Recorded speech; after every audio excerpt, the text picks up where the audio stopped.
ईमानदारी एक महंगा शौक है जो हर किसी के बस की बात नहीं है। गूगल पर महादेव बेटिंग एप्लीकेशन को सर्च करने पर कुछ ऐसा ही वाक्य नजर आता है। इस वेबसाइट में बॉलीवुड के जाने माने चेहरे श्रद्धा कपूर, मौनी रॉय, आदित्य रॉय कपूर, बी प्राक, विवेक ओबेरॉय, हिना खान और बमन ईरानी जैसे बड़े नाम शामिल हैं, जो लोगों को महादेव बेटिंग एप्लीकेशन से जुड़ने के लिए प्रोत्साहित कर रहे होते हैं। लेकिन फिर आता है कहानी में ट्विस्ट।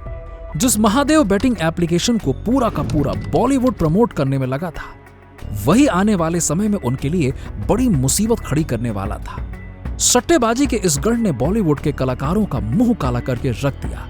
पर सवाल यह है, कैसे? दो मामूली इंसान और लगभग 5,000 करोड़ रुपए का स्कैम, बॉलीवुड से लेकर राजनीति से जुड़े हुए लोगों को बनाया अपना शिकार। यह है महादेव बेटिंग ऐप का स्कैम, जिसका जब खुलासा हुआ तो इसके तार अंडरवर्ल्ड तक से जुड़े हुए पाए गए। लेकिन दो मामूली लोगों ने आखिरकार इतने बड़े जुर्म को अंजाम दिया कैसे? इसे समझने के लिए हमें पहले उन दो शख्सियतों के बारे में जानना पड़ेगा, जिन्होंने इस पूरे खेल को रचा और मशहूर हस्तियों को अपने जाल में फंसाया। इतने बड़े स्कैम को अंजाम देने वाले दो पोस्टर बॉय, यानी कि इस कहानी के दो विलन की अपनी कहानी शुरू होती है हमारे देश के राज्य छत्तीसगढ़ के भिलाई शहर से। भिलाई का यह शहर वैसे तो पूरे देश भर में अपने स्टील प्लांट की वजह से जाना जाता था, लेकिन किसे पता था कि यह शहर आने वाले समय में दो ऐसे लोगों की वजह से फेमस होगा जिन्होंने ठगी के मामले में हर तरह के रिकॉर्ड कायम किए हुए। तो कहानी कुछ इस प्रकार से यहां शुरू होती है कि यहां भिलाई में एक जूस की दुकान हुआ करती थी, और इस जूस की दुकान का नाम आपको काफी जाना पहचाना लगेगा। दुकान का नाम था महादेव जूस कॉर्नर, और जो इंसान इस जूस की दुकान को चला रहा था वही हमारी इस कहानी के दो मेन विलन में से भी एक है। नाम सौरभ चंद्राकर, जिसकी आज से लगभग 10 से 11 साल पहले तक उम्र 28 साल हुआ करती थी। इस धांधली के खेल में मौजूद दूसरा शख्स इस जूस कॉर्नर से लगभग कुछ ही दूरी पर अपनी एक टायर की दुकान लगाया करता था, जिसका नाम था रवि उप्पल। रवि उप्पल की उस समय उम्र लगभग 43 साल हुआ करती थी। दोनों की उम्र एक दूसरे से काफी अलग थी, लेकिन शातिरपने में इन दोनों ने आने वाले समय में कोई कसर नहीं छोड़ी। रवि और सौरभ काफी अच्छे दोस्त हुआ करते थे, और दोनों का बिजनेस भी काफी अच्छा खासा चल रहा था, और दोनों में अच्छी खासी बनती भी थी। लेकिन अक्सर कुछ लोग होते हैं ना, जो थोड़े से में गुजारा करना ही नहीं जानते। रवि और सौरभ के साथ भी यही हो रहा था। उनका बिजनेस तो फल फूल रहा था, लेकिन उन्हें तरक्की करने के लिए शॉर्टकट चाहिए था, और इस शॉर्टकट का रास्ता उन्हें गैम्बलिंग के जरिए मिला। अब धीरे धीरे समय बीतने लगा था, और इसी के साथ ही रवि और सौरभ का सट्टेबाजी में मन लगने लगा था। सट्टेबाजी की अपनी इस ख्वाहिश को पूरा करने के लिए इन्होंने ऑनलाइन सट्टेबाजी का सबसे पहले सहारा लिया। शुरुआत में इन्होंने छोटे छोटे सट्टे लगाने शुरू किए, और जैसे ही इन दोनों को लगा कि वाह, इस सट्टेबाजी में मुनाफा तो काफी ज्यादा है, तब इन्होंने सट्टेबाजी में लगाने वाले पैसों की रकम बढ़ा दी।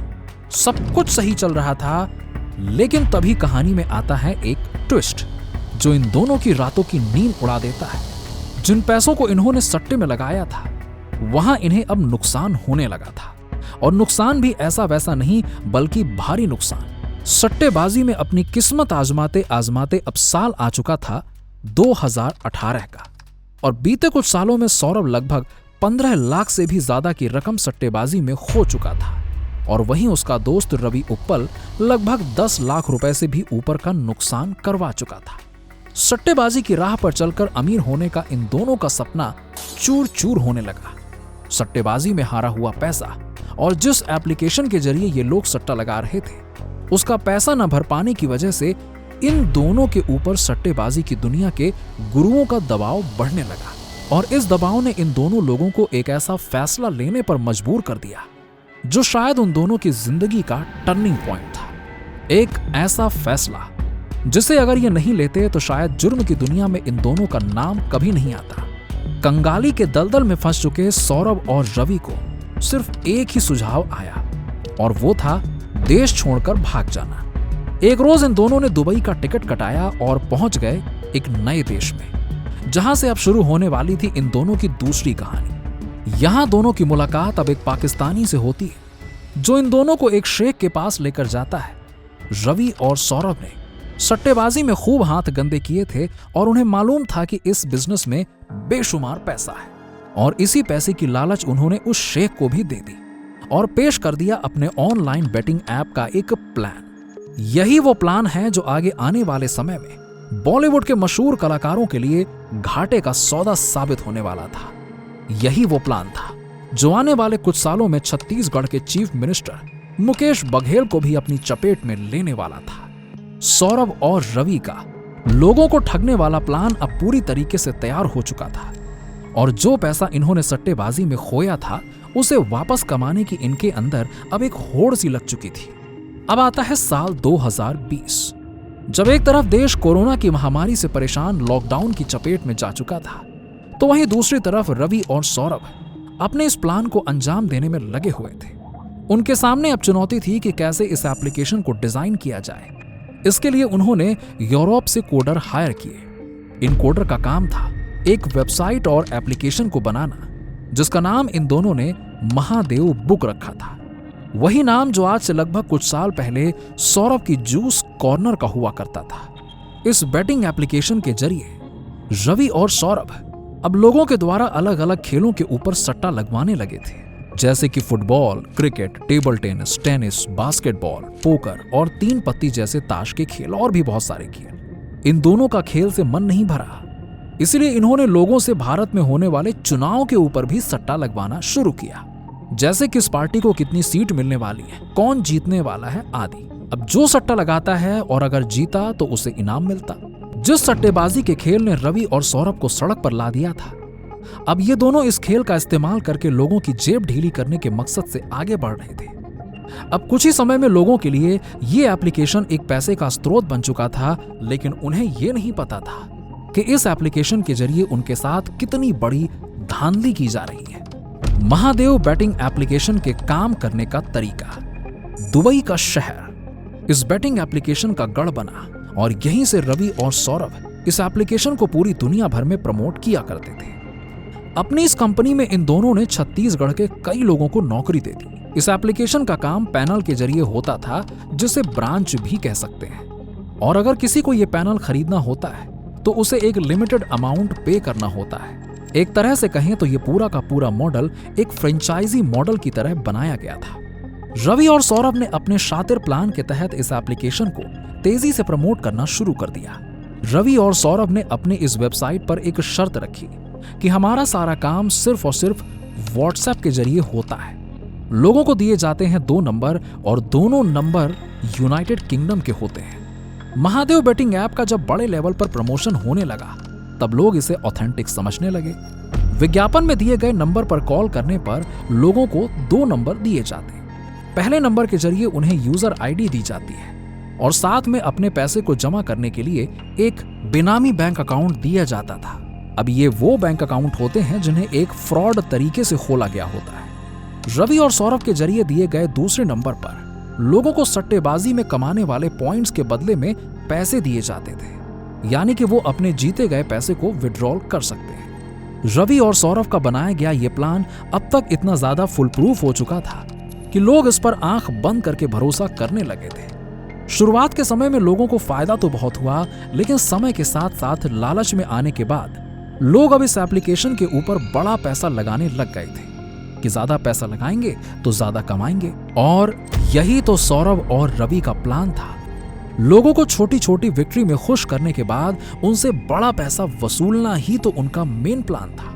खैर, दुबई में बैठे सौरभ और रवि और इंडिया में लगभग 4000 से भी ज्यादा फ्रेंचाइजी ओनर यानी कि पैनल को कंट्रोल करने में लगे हुए थे, और इन पैनल्स के अंदर 200 से भी ज्यादा सट्टा लगाने वाले लोग मौजूद थे, यानी कि पैसा अब चारों तरफ से आने लगा था। सौरभ और रवि एक दिन में आसानी से 200 करोड़ के ऊपर का मुनाफा कमाने लगे, और उनकी ये पैसों की भूख और भी ज्यादा तेज होने लगी थी। इन दोनों शातिर प्रमोटर्स ने इस एप्लीकेशन का एल्गोरिदम कुछ इस प्रकार से बनाया था कि खेलने वाला हमेशा अपना पैसा खोता ही था, और कंपनी को इससे बड़ा फायदा होता था। करोड़ों का पैसा अब रवि और सौरभ के बैंक अकाउंट में आ चुका था, जिसे उन्होंने दुनिया भर में मौजूद उनके बैंक अकाउंट्स में ट्रांसफर कर दिया था। एक रिपोर्ट बताती है कि महादेव ऐप के इन सभी बेनामी बैंक अकाउंट के जरिए लगभग 5,000 करोड़ से भी ज्यादा का ट्रांजैक्शन किया गया है। लेकिन जैसे हर चीज की एक एक्सपायरी होती है, वैसे ही महादेव बैटिंग ऐप की भी एक्सपायरी बहुत जल्द आने वाली थी। और इसका सौरभ और रवि को बिल्कुल भी अंदाजा नहीं था कि जितने बड़े साम्राज्य को उन्होंने कुछ ही सालों में खड़ा किया, वो अब बहुत तेजी से धराशायी होने वाला है। इस एप्लीकेशन के माध्यम से लोग अब धीरे धीरे कंगाल होने लगे थे और उन्हें यह अब समझ में आने लगा था कि जिस सट्टेबाजी के प्लेटफॉर्म को वो अपनी आमदनी समझ बैठे थे, दरअसल वो उन्हें सांप की तरह डस रहा था। छत्तीसगढ़ राज्य के अलग अलग जगह पर अब पुलिस स्टेशनों में महादेव बैटिंग ऐप के अगेंस्ट केसेस बढ़ने लगे थे। सौरभ और रवि के खिलाफ धोखाधड़ी के केसेस अब इतने ज्यादा बढ़ चुके थे कि पुलिस का फंदा कभी भी उनके गले में बंध सकता था। फरवरी 2020 का समय था। सौरभ चंद्राकर की शादी हो रही थी और इस शादी को उन्होंने दुबई में आयोजित किया था। अपनी शादी में उसने अंधा पैसा पानी की तरह बहाया और पेमेंट सिर्फ और सिर्फ कैश के जरिए करी गई थी। यहां तक कि बॉलीवुड के बड़े बड़े सेलिब्रिटीज तक को शादी में परफॉर्मेंस के लिए बुलाया गया था और उन्हें भी पेमेंट कैश के जरिए ही करी गई थी। खैर, पैसे के लिए कौन क्या नहीं करता। अब यही वो मौका था जब एनफोर्समेंट डायरेक्टोरेट के कान खड़े हो गए और उन्हें इस शादी के बारे में पता चला और यहां से एनफोर्समेंट डायरेक्टोरेट ने अपना फंदा और तेजी से कसना शुरू कर दिया। उनके रडार पर सबसे पहले आई छत्तीसगढ़ की पुलिस, जो एक तरह से इस पूरे स्कैम में इन्वॉल्व थी। 21 और 23 अगस्त 2020 ईडी ने छत्तीसगढ़ के कई अलग अलग इलाकों में छापे मारने शुरू कर दिए। छत्तीसगढ़ पुलिस में काम करने वाले एएसआई चंद्रभूषण वर्मा, स्थानीय निवासी सतीश चंद्राकर और सुनील दमानी और अनिल दमानी नाम के 2 भाइयों को हिरासत में लिया गया, जिनका पूरा कनेक्शन दुबई में बैठे सौरभ और रवि के साथ जुड़ा हुआ था और यहां ये लोग उनके कारोबार को तेजी से आगे बढ़ा रहे थे। ईडी की शक की सुई मुख्यमंत्री ऑफिस तक चली गई और अब रडार पर आ गए छत्तीसगढ़ के उस समय के चीफ मिनिस्टर मुकेश बघेल के राजनीतिक सलाहकार विनोद वर्मा। ईडी ने यह दावा करना शुरू कर दिया कि विनोद वर्मा एएसआई चंद्रभूषण वर्मा का एक परिचित था। चंद्रभूषण वर्मा ने राजनीतिक सलाहकार विनोद वर्मा का इस्तेमाल करके सबसे पहले पॉलिटिकल सिस्टम में घुसने की कोशिश करी और वहां बैठे तमाम बड़े पदों पर लोगों को पहले तो इन्फ्लुएंस किया और उन्हें अपने काले धंधे में फिर इन्वॉल्व किया।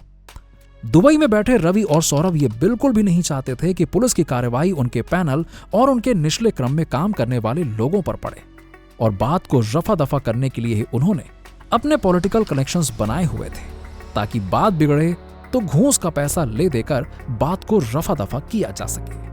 खैर, अब दूसरी तरफ एनफोर्समेंट डायरेक्टोरेट यानी कि ईडी अपनी तरफ से एक प्रेस नोट निकालती है और जो बात इस प्रेस नोट में कही गई थी उसने भी सभी को चौंका कर रख दिया।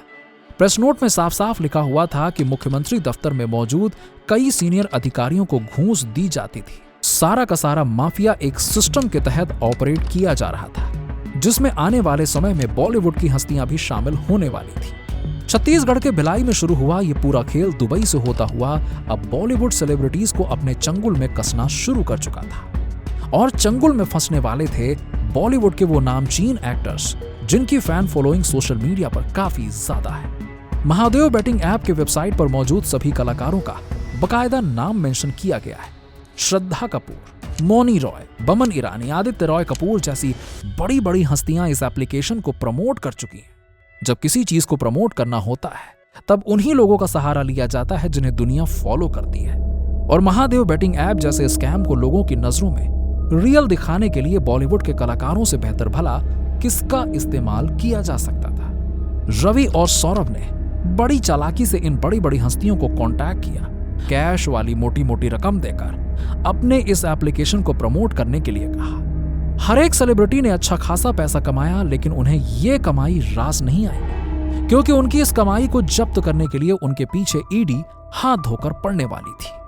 महादेव बैटिंग ऐप के कनेक्शन में जितने भी लोग मौजूद थे सब पर छापे मारे गए, सबको एक साथ समन भेजा गया। बॉलीवुड के इन कलाकारों में कुछ ऐसे नाम भी शामिल थे जिसे सुनने के बाद आपके होश उड़ सकते हैं।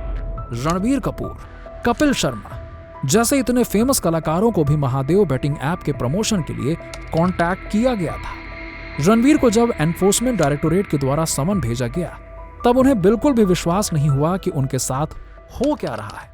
शायद जाने अनजाने में उन्होंने अपनी जिंदगी की सबसे बड़ी गलती कर दी थी। उन्होंने जाने अनजाने में एक ऐसे एप्लीकेशन को प्रमोट कर दिया था जो आने वाले समय में उनके पूरे करियर पर एक धब्बा लगा सकता था। ईडी ने रणबीर कपूर को पेश होने के लिए 6 अक्टूबर 2023 की डेट दी थी, जिसके बाद रणबीर कपूर ने पेशी के लिए कुछ समय मांगा। एक तरफ ईडी अपनी कार्रवाई कर रही थी तो दूसरी तरफ धीरे धीरे करके बॉलीवुड के अन्य सेलिब्रिटीज का नाम अब इस केस से तेजी से जुड़ने लगा था। कॉमेडियन भारती, आतिफ असलम, राहत फतेह अली खान, नुसरत भरूचा, अली असगर, साहिल खान, नेहा कक्कड़, टाइगर श्रॉफ, पुलकित सम्राट, कीर्ति खरबंदा, सनी लियोनी, भाग्यश्री, ये वो सब बॉलीवुड कलाकार हैं जिन्होंने सालों मेहनत करके अपने नाम को बनाया था, लेकिन इस एक बेटिंग ऐप को प्रमोट करने की वजह से उनका करियर तकरीबन बर्बाद होने की कगार पर आ गया। ईडी को बॉलीवुड के कलाकारों पर सौरभ चंद्राकर की शादी में ही शक हो चुका था, क्योंकि उस समय बड़े बड़े सेलिब्रिटीज को शादी का न्योता भेजा गया था और पेमेंट सभी को कैश के जरिए करी गई थी। 30 से भी ऊपर कलाकारों को इस ऐप से जोड़ने का काम किया गया था। इन कलाकारों पर इल्जाम लगे कि इन्होंने बढ़ चढ़कर इस सट्टेबाजी वाले एप्लीकेशन को प्रमोट किया, जो सरासर कानून की नजर में एक क्राइम है, क्योंकि यहां पर बात हो रही है एक ऐसे स्कैम की जिसके कनेक्शन ना सिर्फ बॉलीवुड से बल्कि बड़े बड़े नेताओं से जुड़े हुए थे। इस पूरे खेल को रचने का काम दुबई में बैठकर किया जा रहा था और यहां भारत में सिर्फ 2 लोगों ने तहलका मचा रखा था। लेकिन ये दोनों चाह कर भी खुद को पुलिस के चंगुल से बचा नहीं पाए, क्योंकि कुछ ही समय के बाद रवि उप्पल और सौरभ चंद्राकर के अगेंस्ट रेड नोटिस जारी कर दिया गया और उनकी खबर दुनिया भर के इंटरपोल को दे दी गई। दुबई में छुपकर अपने पूरे बिजनेस को ऑपरेट करने वाले ये दोनों मास्टरमाइंड किसी भी वक्त अब पुलिस की गिरफ्त में आ सकते थे। और कुछ ही समय के बाद ऐसा ही हुआ, जब इन दोनों मास्टरमाइंड में से रवि उप्पल को दुबई की लोकल पुलिस ने दबोच लिया। भारत की एनफोर्समेंट डायरेक्टोरेट के द्वारा रवि उप्पल के ऊपर मनी लॉन्ड्रिंग के केस दर्ज किए गए थे। मनी लॉन्ड्रिंग का केस तो दर्ज हुआ, साथ में उसके खिलाफ लुकआउट नोटिस और इंटरपोल को दी गई रेड नोटिस ने उसके बचने के सभी आसार खत्म कर दिए।